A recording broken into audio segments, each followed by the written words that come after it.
ध्यान क्या है? कैसे किया जाता है? किसका ध्यान होता है?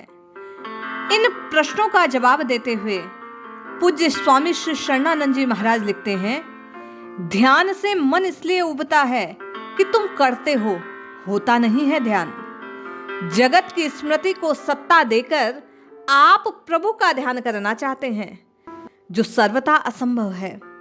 दया करो अपने पर और ध्यान का प्रयत्न छोड़ दो, तब ध्यान अपने आप हो जाएगा। अब इसका अर्थ उल्टा मत लगा लेना कि ध्यान करने को मना किया जा रहा है। स्वामी जी कहते हैं, ध्यान करना छोड़े उसका जिसमें ममता है। जैसे ही ध्यान ममता से हटेगा, स्वतः उन मायापति पर चला जाएगा।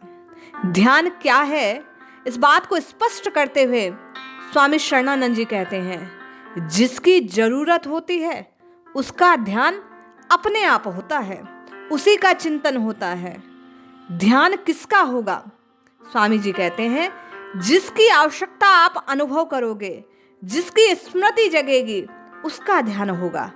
स्मृति उसी की जगेगी जिसको आप अपना मानोगे।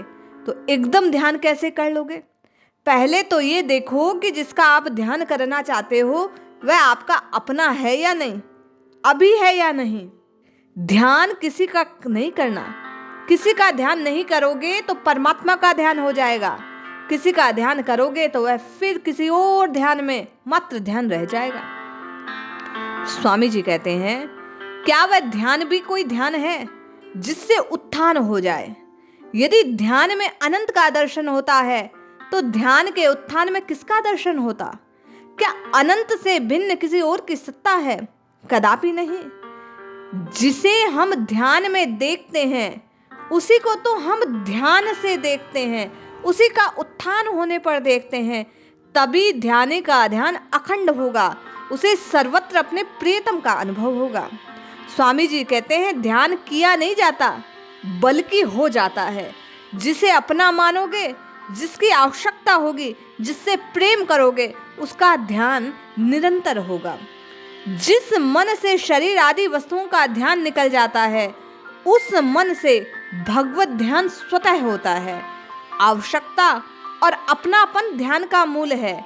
आंख बंद करके बैठना अथवा अकड़ कर बैठना ध्यान का मूल नहीं है। ध्यान अपनेपन की यात्रा है। ध्यान स्वयं की स्वयं तक यात्रा है। ध्यान संबंध जोड़ने की यात्रा है परमात्मा के साथ।